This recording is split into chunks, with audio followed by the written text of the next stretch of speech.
All right. So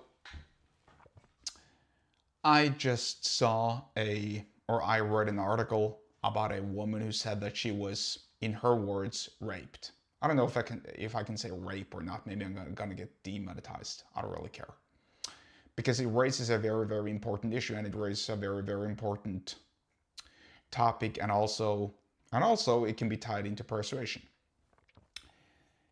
In essentially, here's what the woman said. She told a story about her being out on a date with a guy, and obviously the guy wanted to follow her home and get with her, as all guys do. She, I think if I remember correctly, allowed the guy to follow her home in a cab, or that they shared a cab home. And during the cab ride, he started to touching her inappropriately. She turned away multiple times. She said, I'm not sure that this is a good idea. I don't think we should be doing this. I'm not sure if I want to do this, and all sorts of indication that clearly she wasn't in the mood. She didn't say no, but that's irrelevant because clearly she wasn't in the mood. Now that guy, obviously deranged and dumb, continued to touch her and continued to sort of like assert his case, make his case that, yeah, I'm gonna fuck you tonight. So she allows him into her apartment in fear of him becoming violent if she says no, which is fair. You know, if you're surrounded by human beings who are bigger than you, stronger than you, and horny at all times, that's got to do something for you, or excuse me, that's got to do something to you. So obviously, there's that factor. Now, and the evening ended with, according to her, that he got with her. They had sexual intercourse. She didn't like it. She really didn't want to do it. And the next day, she apologized to him. I don't know why she felt bad. And then she said that, really, this was rape because I didn't feel like doing it. And I don't disagree with her because it really sounds like rape. She didn't say no, but out of fear because he would get violent, which is fine. And let me just tell you that I'm not going to pretend that I'm some sort of a playboy or womanizer, but I've been doing that exact thing for more than once.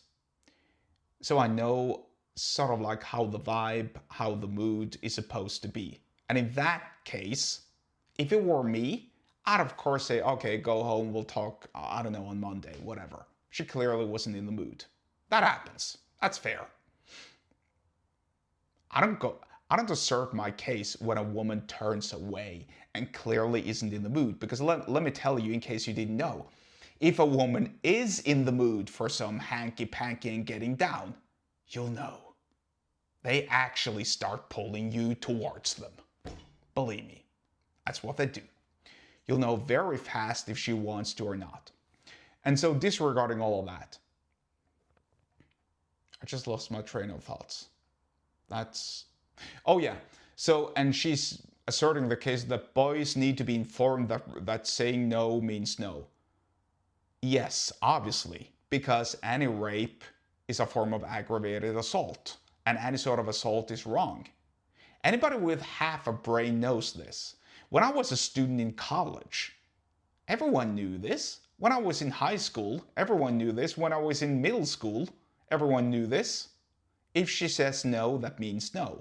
It means you can't use force, because that's wrong. That's bad. And so, the main issue here isn't that most boys are so dumb that they don't understand, because most boys really do understand. Because any assault, aggravated assault, whether sexual intercourse or not, is bad. And so the woman also wrote something along the lines of, the police told us to don't get raped, which is so ridiculous and dumb. Obviously, there's a common responsibility within that social contract of fooling around. If she wants to, she'll let you know.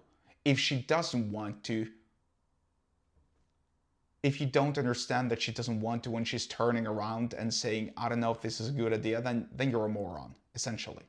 And so yes, there are morons, but not all.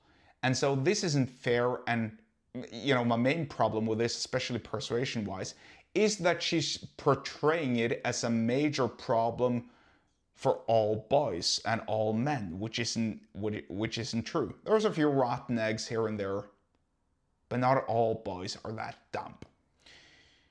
If you want to learn more about persuasion, sales, and business, get subscribed to my email list. The link to do so is in the episode description wherever you're watching and are listening to this, and I'll see you there.